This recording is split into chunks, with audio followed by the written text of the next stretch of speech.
el corrido de Benjamín Argumedo, Argumedo. que, que andaba para aquí, que Siempre. andaba para allá, Eso que traía. pero sobre todo con uno que era Pascual, ¿no, Alejandro? Al Orozco, cuando como no conozco. Son revolucionarios, digamos que participaron en la etapa maderista del lado de Madero, tanto Pascual Orozco como Benjamín Argumedo. Es decir, cuando derrotan a Porfirio Díaz. Luego vienen ciertas enemistades y Pascual Orozco se va a levantar en armas contra Madero en 1902. ¿A quién manda Madero para combatir a Orozco? A Victoriano Huerta. Es cuando las batallas de Bachimba, por ahí hay una novela muy buena de la Revolución que se llama Se llevaron el cañón para Bachimba, y termina derrotándolo a Orozco. Y cuando Huerta da el golpe de Estado, fíjate cómo es la política mexicana, Orozco es de los primeros que se une a Huerta, él y su padre. Pero me imagino que la efeméride es, hoy es su aniversario luctuoso. Sí.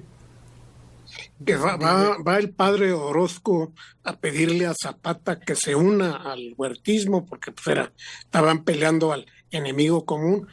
Zapata lo fusila. Sí, se lo regresa en un ataúd. Sí, en una... Y a Orozco, creo que por el 16, si no mal recuerdo, o 15, lo matan unos Rangers norteamericanos que pasan al territorio nacional. No, y ahí... de aquel lado, ¿no? Lo agarraron en una propiedad en una gringa porque dicen que iba con el dueño de la propiedad con unos Rangers. Entonces así debió haber sido, pero realmente su momento, el de Pascual, fue la toma de Ciudad Juárez junto con Villa. Ahí fue el momento estelar de Pascual Orozco. Después te digo que vino a menos y finalmente es parte de los que defienden a Huerta. Revolucionarios. Que hoy también se celebra, ¿qué, Agustín? La muerte de Mariano Azuela. Entonces no se celebra. Autor. No, se conmemora. Se conmemora la muerte de Mariano Azuela, 72 años, y es el gran autor de la novela de la Revolución Mexicana por antonomasia, que es Los de Abajo. Los de Abajo cuenta precisamente esa relación que se da de los sin tierra o de los más miserables que la revolución iba a salvar. Y Demetrio Macías va de Jalisco a Zacatecas a intentar hacer algo, pero como todos los líderes de la revolución en ese momento, a él le toca enfrentarse al tal Victoriano Huerta, cabeza de serpiente, pero por ahí mencionado. Que la novela de la Revolución Mexicana, ¿por qué palabra usaste? Por antonomasia. ¿Qué es eso? Es la gran novela que señala el inicio de lo que fue la novela de la Revolución. Es el ejemplo que se puede tomar principal para señalar lo que después fue la novela latinoamericana y sobre todo la novela de la Revolución, el Vámonos con Pancho Villa o El Águila y la Serpiente, pero es en Los de Abajo donde se fragua, donde se trabaja, donde se arma esa relación de los campesinos contra las grandes fuerzas de el huracán llamado revolución, porque no podemos olvidar, y Alejandro lo sabe como todos nosotros, hubo varias revoluciones, y esta novela que Azuela, que era médico de las fuerzas villistas y estuvo siempre del otro lado y acá, Los de Abajo se publica en El Paso, Texas. En 1915 se fue publicando en periódicos y después ya es en 1916 cuando se hace la gran publicación y le fue añadiendo, pero esa terrible tragedia de toda esa zona del centro de México, de Jalisco a Zacatecas, y Zacatecas apabullado por la violencia, nos recuerda que eso en México no se pudo transformar, se transformó, pero no logró ser el gran sentido de transición del pueblo mexicano.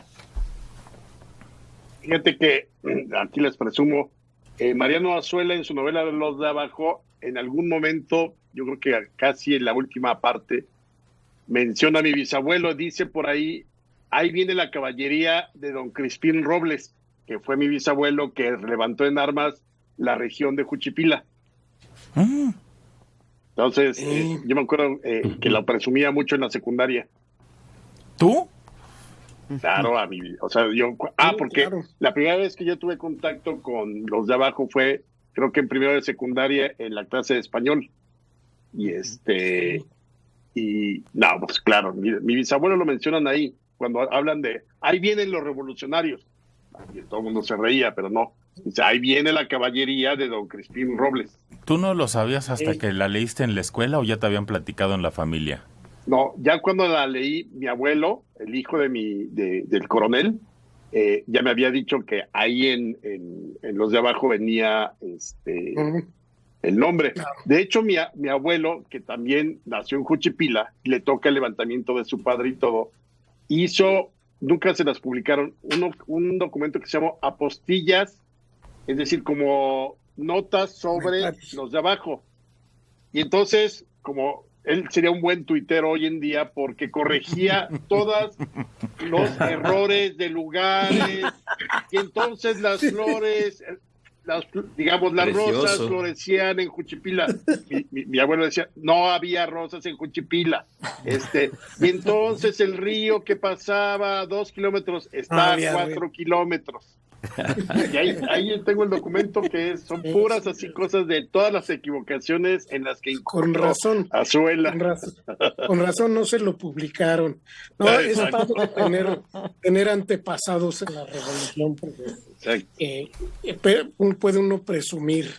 Yo mis 2 abuelos estuvieron en la catorrazos, aunque nunca se conocieron. Oye, pues públicalo como acotaciones, como notas de la... Sí, fíjate, una edición pequeña de los de abajo, anotada. Los escolios sería en la edición crítica que se hace en la relación de los libros de América. ¿Y qué más dijiste que era el plan de qué, Alejandro? Hoy, 1 de marzo de 1854, se promulga el plan de Ayutla, con el cual Ignacio Comonfort y Juan Álvarez, junto con Florencio Villarreal, se levantan en contra de Santana, que gobierna por última vez el país, y se levantan, pues, ya es una dictadura. Ese es el momento donde, que creo que todo el mundo hemos escuchado, cuando, como no hay dinero en el país, Santana pone impuestos por el número de perros, por el número de nodrizas que pudieras tener en casa, por las ventanas y las puertas, por los ejes de las carretas. Entonces se levantan en armas, van a triunfar con el plan de Ayutla, y es lo que ya da inicio propiamente a la era de los liberales. En 1855, Santana sale del país, renuncia, y es el ascenso de la generación de los liberales, encabezada por Comonfort y por Juan Álvarez. Pero Juan Álvarez renuncia, no quiere seguir adelante. Fue presidente 7 días. Y ya no quiere seguir y no se involucra después en la guerra de reforma.